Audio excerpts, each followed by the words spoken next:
They knelt before him. 200 warriors, all painted for war, were bowing down to a 9-year-old boy who wore nothing but rags. The kid stood there frozen, with dirt still under his fingernails, staring at faces that should have meant his death. Instead of pulling out scalping knives, they offered him feathers. Instead of shouting war cries, they whispered words of honor. The boy who had been kicked by every settler in the territory was now being treated like a chief by their sworn enemies. How does a throwaway orphan become the most respected person in a hostile camp overnight?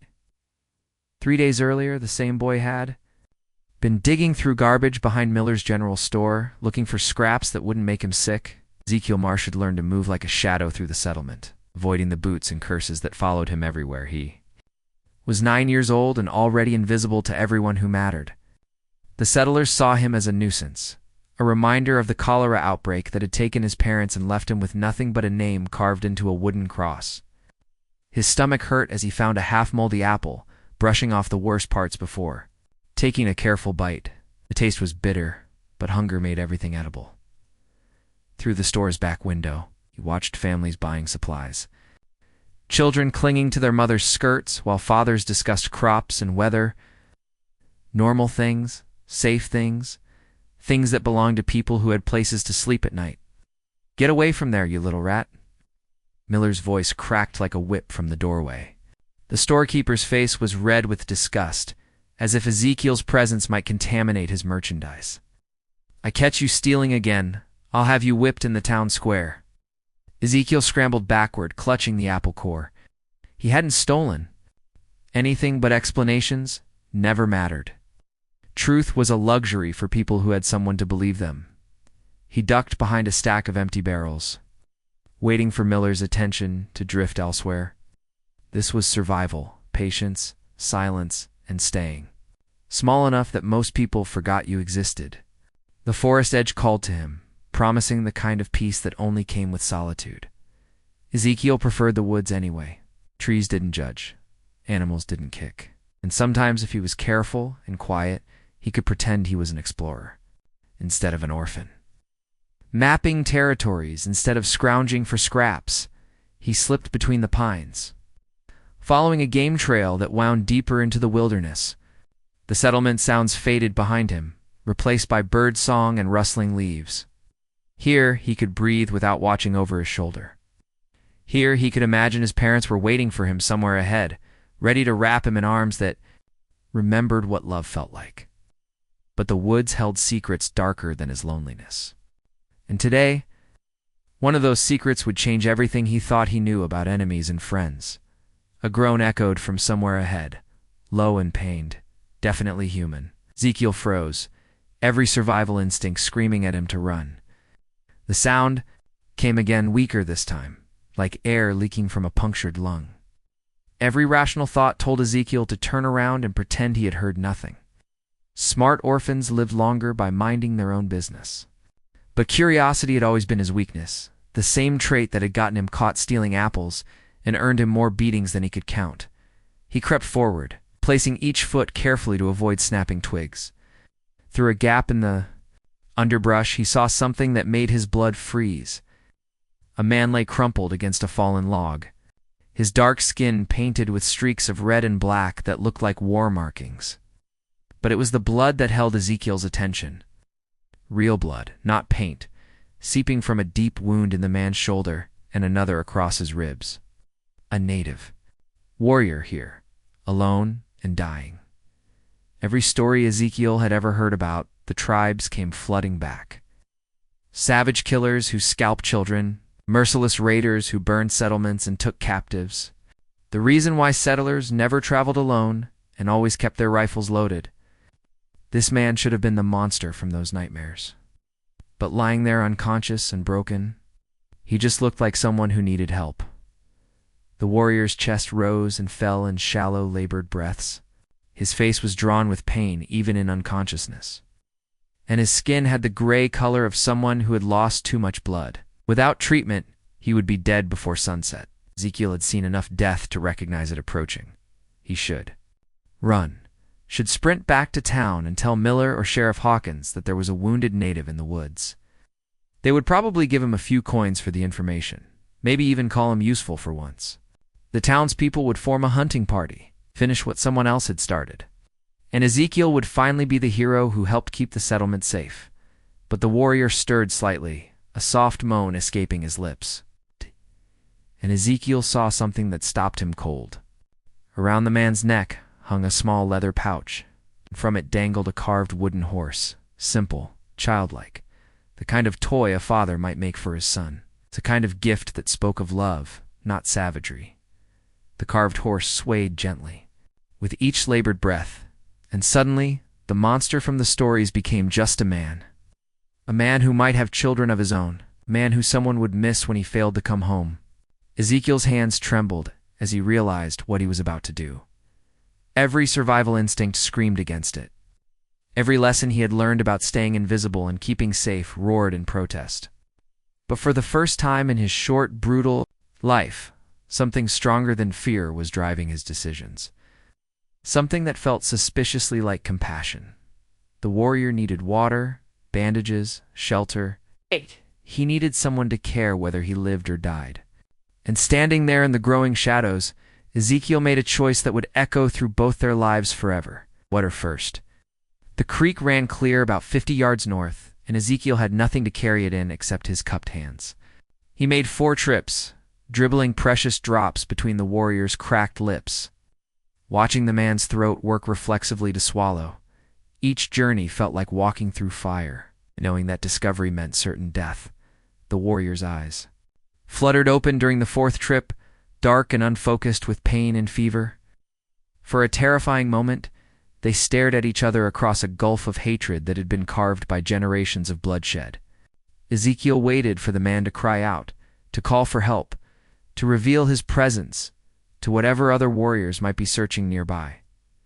Instead, the man whispered something in his native tongue, the words soft and questioning. His gaze fixed on Ezekiel's face, seeming to catalog every detail of the pale, dirty boy who should have been his enemy. Then his eyes closed again, and his breathing deepened slightly. He's not dead, just resting, trusting impossibly that the child kneeling beside him meant no harm. Ezekiel tore strips from his only shirt, the fabric thin and patched but clean enough to serve as bandages. The shoulder wound was deep, made by a rifle ball that had passed clean through. The chest wound was shallower, but longer, probably from a knife. Someone had tried very hard to kill this man, and they had nearly succeeded. Working by touch and instinct, Ezekiel pressed the cloth against the worst of the bleeding. The warrior tensed, but did not cry out. His jaw clenched tight against the pain. His hand moved slightly, fingers brushing against Ezekiel's wrist, and the boy realized it was not an accident. It was acknowledgement. A warrior's way of saying thank you to someone who should have been his executioner. As the sun began to set, painting the forest in shades of amber and gold, Ezekiel faced a new problem. The warrior could not be moved, but he could not stay here either. The creek was too close to the main trail, and hunters used this area regularly.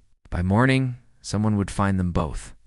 There was a cave about a quarter-mile deeper in the woods, little more than a depression in the rocks, but enough to provide shelter and concealment. Getting the warrior there would mean supporting most of his weight, a task that seemed impossible, given Ezekiel's small frame, but impossible had never stopped him before. Impossible was just another word for the life he had been handed at birth. He managed to get the warrior upright, letting the bigger man lean heavily against his shoulder. Each step was agony, both of them breathing hard. The warrior's face gray with effort and pain. Blood seeped through the makeshift bandages, leaving a faint trail that Ezekiel would have to cover later. They moved like shadows through the gathering darkness. 2 outcasts helping each other survive another day. The cave smelled of old leaves and animal musk, but it was dry and hidden from casual view. Ezekiel settled the warrior against the back wall, arranging pine boughs to make a crude bed. The man's eyes opened again, and this time they were clearer, more aware. "Hey," he spoke again in his own language, the words carrying a weight that transcended the barrier between them. Then, surprising them both, he switched to broken English. Why you help Silent Bear? The question hung in the air like smoke, demanding an answer that Ezekiel was not sure he could give.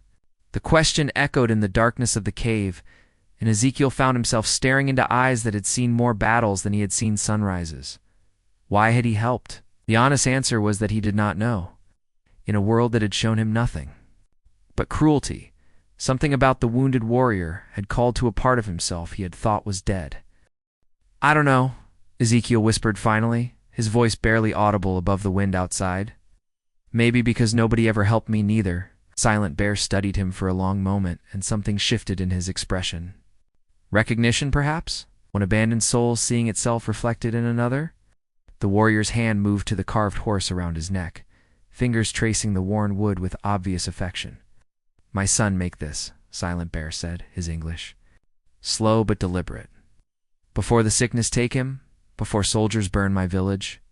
His voice carried pain deeper than his physical wounds, the kind that never fully healed. "You remind me of him. Small, brave, alone." The words hit Ezekiel like a physical blow. Here was a man who had lost everything, just like him.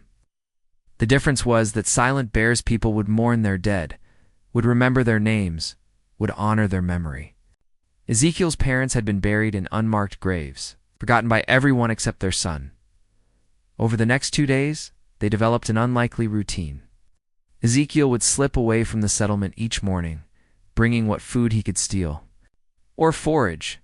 Silent Bear's strength gradually returned, though he remained weak and the wounds were far from healed. They communicated in a mixture of broken English and simple gestures, sharing stories that transcended language barriers. Silent Bear told him about his tribe, about the old ways that were disappearing as settlers claimed more land each year. He spoke of his wife, killed in the same raid that took his son, and of his father, Iron Wolf, who led their people with wisdom earned through decades of loss.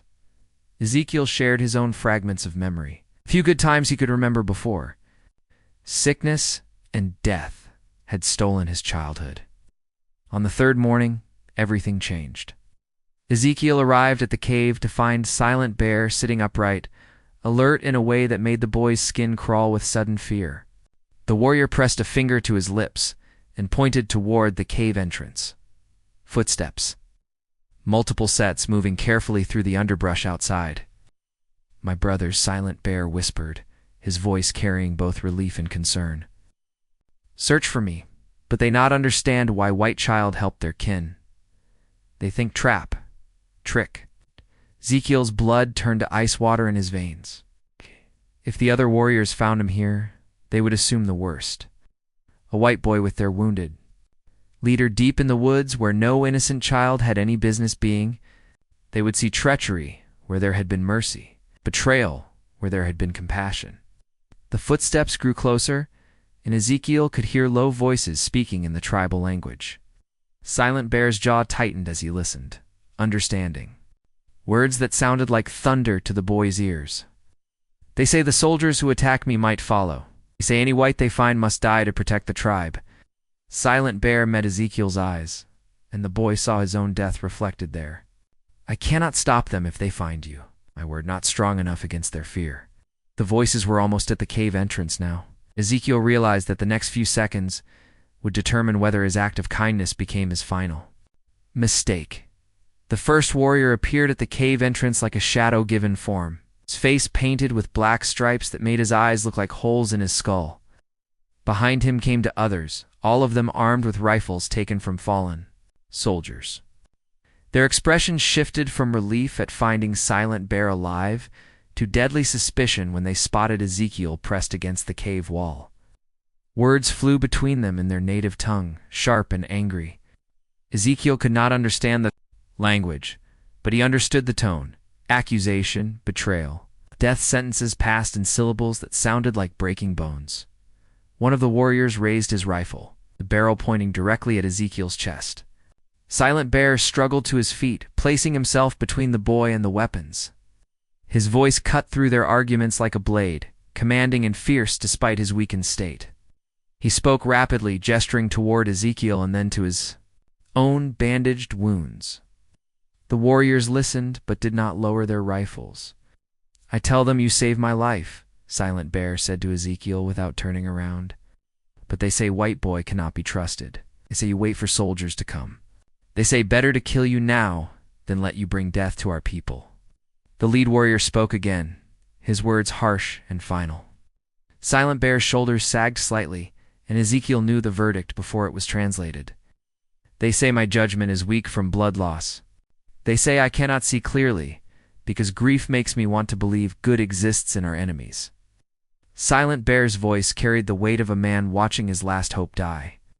They will take me home and leave your body for the wolves. But then, Silent Bear did something that surprised them all. He reached up and lifted the carved horse from around his neck, holding it out toward the warriors. The simple wooden toy seemed to glow in the dim cave light, and the sight of it stopped their arguments cold.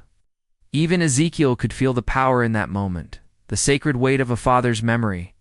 Silent Bear spoke again, his voice lower now, but somehow more commanding. He held the carved horse against his chest, then pointed to Ezekiel. The words that followed were clearly some kind of oath or promise, because the warrior's expressions began to change from anger to uncertainty. I tell them this boy's spirit is like my son's spirit, Silent Bear explained. I tell them the same. Hands that made this horse would have helped a wounded enemy, because kindness knows no tribe. He looked directly at the lead warrior. I tell them if they kill this child, they kill my son's memory twice. The warriors exchanged glances, their resolve beginning to waver. The lead warrior lowered his rifle slightly, though he did not put it away entirely. He spoke a single word. That sounded like a question. He asks for proof, Silent Bear said. He wants to know what you have done that proves your heart is true. In our tribe, actions speak louder than words or promises. Ezekiel's mind raced. What proof could he offer? He was just an orphan who had done what anyone with a conscience should have done. But then, he realized that was exactly the point. A world where hatred had replaced humanity, simple kindness had become the rarest treasure. Tell them I gave you water when I was thirsty, Ezekiel said quietly. Tell them I gave you my shirt when I was cold. Tell them I risked my life for someone I was taught to fear because it was the right thing to do, Silent Bear translated. And something shifted in the cave's atmosphere. The warriors began to lower their weapons, though suspicions still clouded their features. The lead warrior stepped forward and spoke directly to Silent Bear, his tone no longer threatening, but deeply curious. He wants to take you to our father, Silent Bear said, and Ezekiel could hear the amazement in his voice. Iron Wolf must judge your heart for himself. The journey to the tribal camp took most of the day, winding through forest paths that seemed to exist only for those who knew how to see them. Ezekiel walked between two of the warriors while Silent Bear rode on, a makeshift stretcher of branches and animal hide. The pace was steady but not rushed, giving the boy time to notice how differently these men moved through the wilderness compared to the settlers he knew. They left no trace of their passage, stepping on rocks instead of soft earth, avoiding broken twigs and disturbed undergrowth. Everything about their movement spoke of generations of knowledge passed down from father to son, skills that meant the difference between survival and death in a hostile world. Ezekiel found himself trying to copy their steps, earning a few approving nods from the warrior beside him as they traveled. Silent Bear spoke quietly with his companions, clearly explaining what had happened over the past 3 days. The warriors' expressions gradually shifted from suspicion to something that might have been curiosity. One of them, a younger man with a scar across his cheek, even offered Ezekiel water from his leather pouch. The tribal camp appeared suddenly, as if it had materialized from the forest itself. Lodges made of animal hide and wooden poles dotted. A clearing beside a fast-moving stream. Cooking fires sent thin streams of smoke into the afternoon air. And children played between the structures, while women worked at various tasks. It looked peaceful. It's normal even, nothing like the savage war camp that existed in settler stories.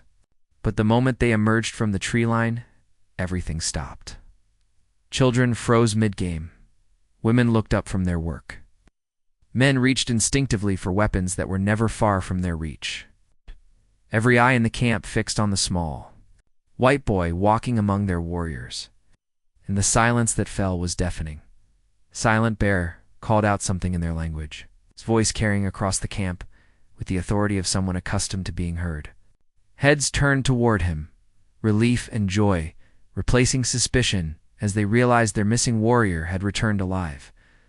But the joy faded quickly when they noticed Ezekiel again, and the questions began in earnest.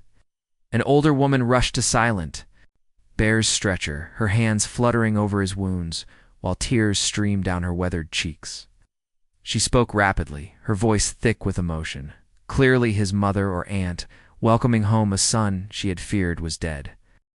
But when Silent Bear explained Ezekiel's role in his survival, her expression hardened like cooling metal.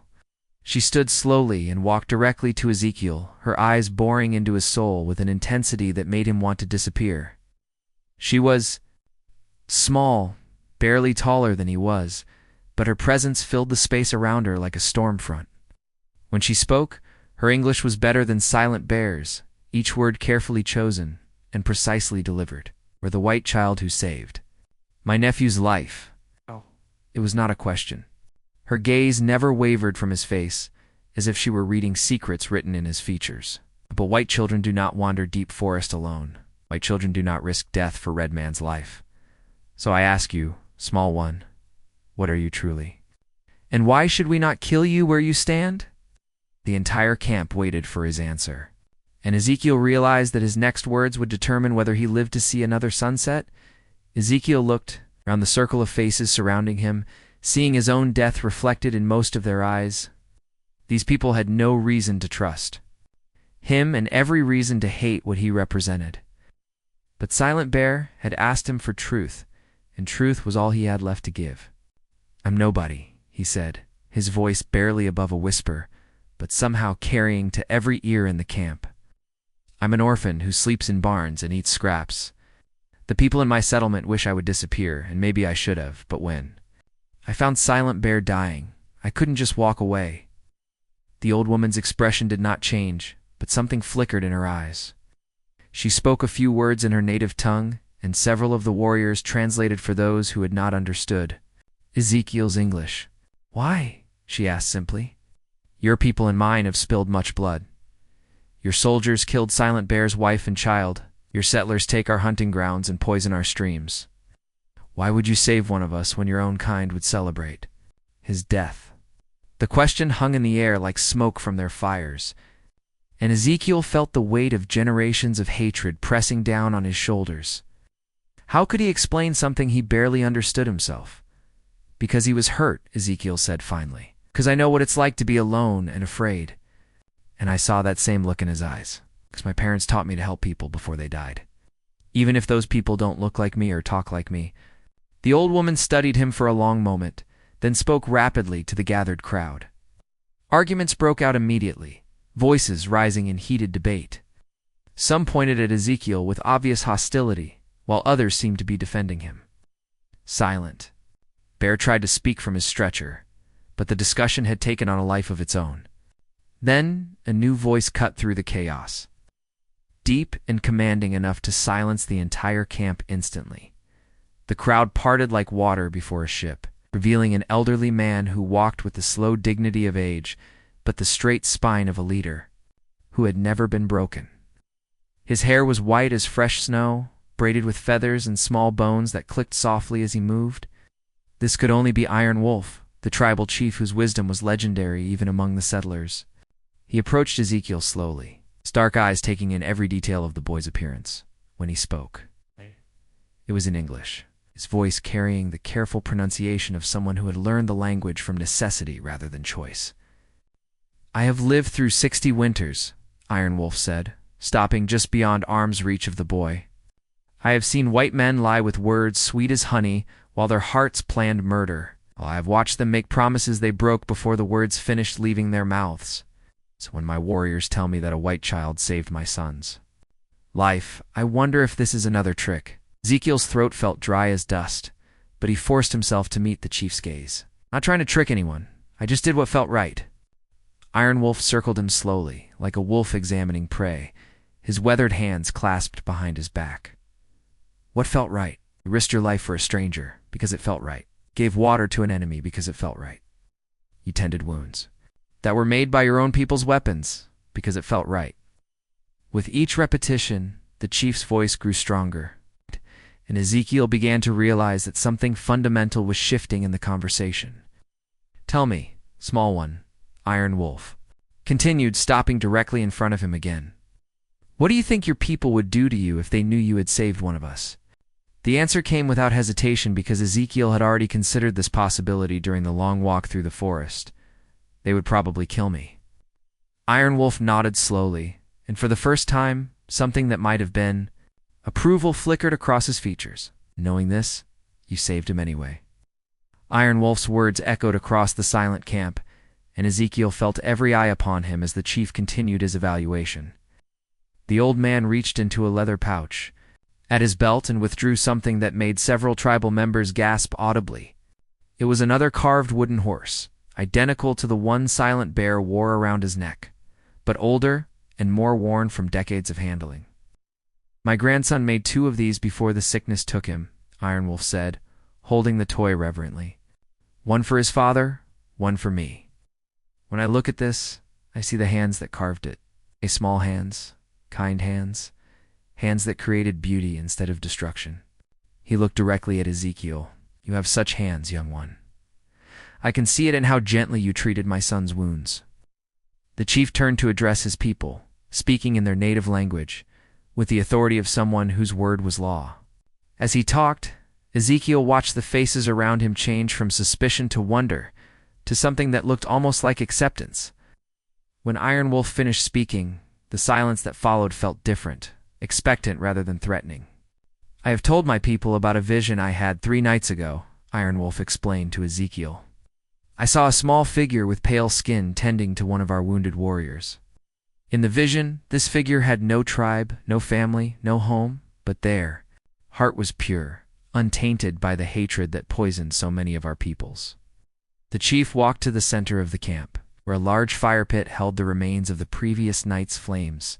Warriors began emerging from lodges that Ezekiel had not even noticed, their numbers growing until he could count at least 50 armed men standing in respectful silence around their leader.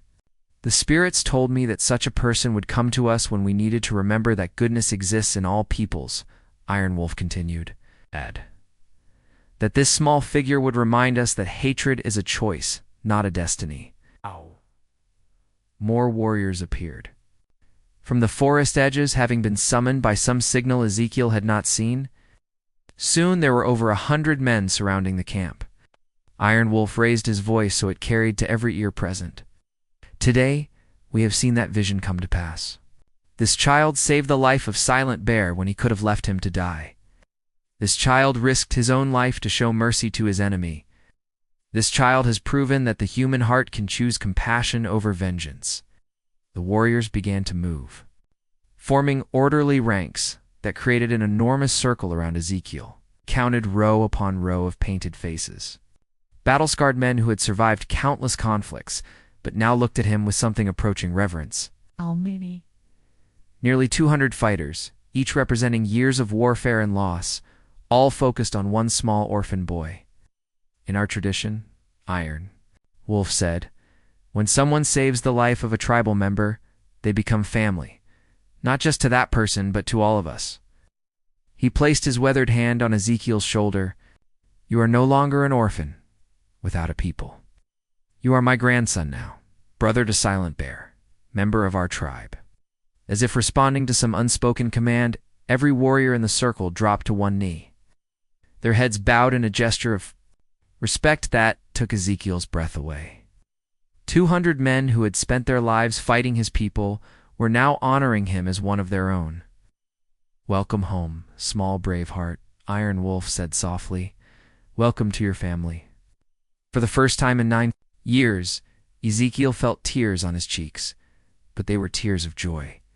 He had finally found where he belonged.